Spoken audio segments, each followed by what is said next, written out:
Since mankind first evolved to walk upright and leave his simian cousins behind, he has overcome innumerable perils exploring the four corners of the Earth. By 1933, only a few blank spots remained. And one for good reason. Here beneath the churning waters of the Indian Ocean is the resting place of what some have called the most hellish place on Earth, Skull Island. Skull Island had long existed as a sailor's legend, passed down by word of mouth and in hastily drawn sketches. No one believed the fantastic tales of prehistoric creatures still roaming the Earth. Skull Island was a complete geological and evolutionary anomaly, a place of inexhaustible mysteries. But when Westerners first arrived on Skull Island in 1933, they found themselves running from giant beasts that up to that point had only been known from the fossil record. Little did scientists suspect that within 15 years, this perversion of evolution, this impossible island, would disappear forever.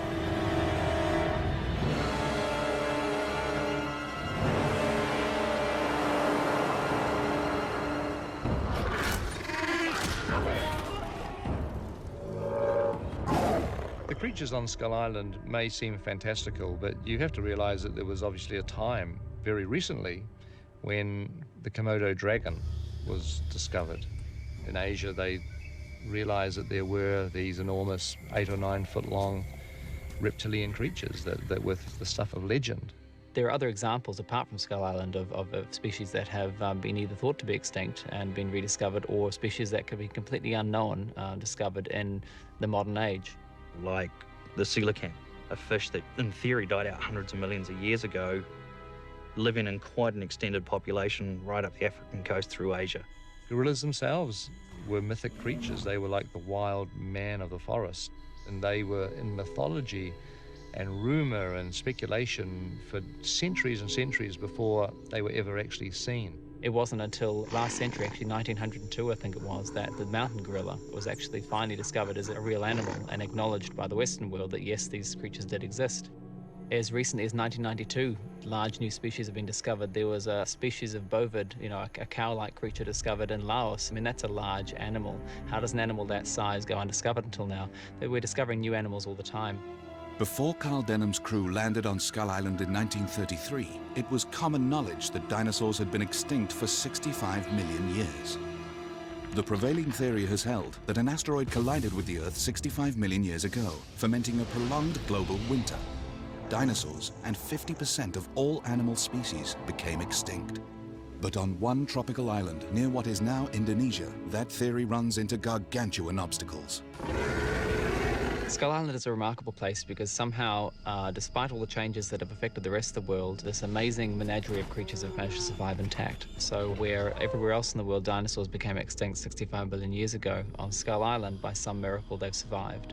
How did these Cretaceous-era beasts endure into our time? From 1934 to the start of World War II, a series of expeditions journeyed to Skull Island to unravel this riddle of nature. Ill-prepared for the island's hazards, dozens of scientists met horrific deaths.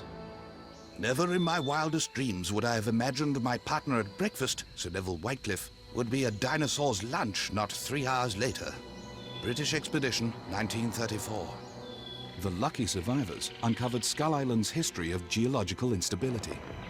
Incessant earthquakes had produced massive fissures, which in the days of the dinosaurs housed thermal vents. These geological clues led to a hypothesis about the survival of the dinosaurs. The thermal vents had kept the island temperate, even tropical. While the rest of the Earth was freezing and other species became extinct, Skull Island's jungles were warm and teeming with life. This miracle allowed the giant reptile's evolution to continue unabated for another 65 million years. The dinosaurs continued to evolve, to become more aggressive, more intelligent, and to diversify into these forms that we don't actually see in paleontology elsewhere. No longer was the Tyrannosaurus rex the simple hunter of the plains. On Skull Island, it evolved into larger, more ferocious, and more nimble Vastatosaurus rex. they have very large feet to cope with the uneven and broken terrain of Skull Island, permitting them to weave and jink and move across very uneven and precarious surfaces. He's got these thinner ribs and hips, which give him more sort of snake-like movement that can help him get through the tighter jungle. Another terrifying hunter unique to Skull Island was the Venatosaur, similar to a velociraptor. Major difference is that these guys on the island are big. When you think of raptors, you think of something about the size of a lion at the most, whereas these guys are about 20 feet long. And so this thing had this, amazingly powerful jaws, but he had this really streamlined body, which would make him very, very fast. Not only dinosaurs lived on Skull Island, but also beasts just as terrible, or even worse. Lurking in the deep crevasses of the island were discovered at great human cost some of the vilest creatures known to man. The pit is where creatures fall in. It's a natural predator trap. It's full of rotting carcasses and animals in there. And so therefore you've just got all these scavenger creatures living in this kind of viscous soup at the bottom. Exploring that pit was like turning over stones in Hades. Spring Expedition, 1937. In the deep rents and fissures of Skull Island, there's some remarkable species, including the most disturbing Carnictus, which essentially is a giant parasitic worm-like creature that has evolved beyond the need to be a parasite and is much more of an active predator and scavenger itself. Carnictus means the meat weasel, in reference to its writhing, long, linear sort of form. It's an animatic stomach with some teeth on one end, and it's just this muscle that moves around looking for things to eat. Perils resided not only in the depths of the island, but in the skies as well, where the terrifying Pteropus mordax ruled.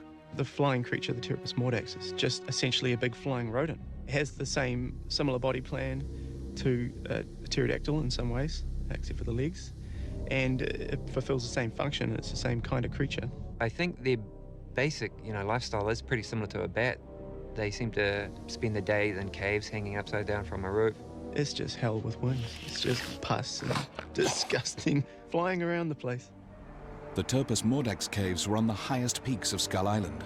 Also living on these mountaintops was a species of giant gorilla known as Megapromatus Kong. If I had to live anywhere on this godforsaken rock, it would be high, in those hills, way above that hell of a jungle. Leave it to the monkey to get it right. Fall Expedition, 1936. Kong's origins are shrouded in mystery, and where they came from is completely open to interpretation. They certainly weren't there since the Cretaceous period, since apes of any kind hadn't really evolved back then. So they obviously are an example of a species that's gotten there more recently. Whether they evolved on the island itself or whether they were introduced from somewhere else, again, is really open to speculation. Possibly Kong's lineage stems from Asia, from Gigantopithecus, which is a huge ape ancestor that they found fossil records of in Asia. Gigantopithecus was certainly a good 2 to 3 times the size of a modern gorilla, but even that, it's quite a leap to go from that to the size of Kong, who's the size of a house. Despite their enormity, these gorillas were still simian to the core. They're all very socially adept creatures, and whether it's a relationship solely with your mum and siblings or whether it's a whole troop, rely on other individuals around you, not only for protection but for cleanliness and for mental stability.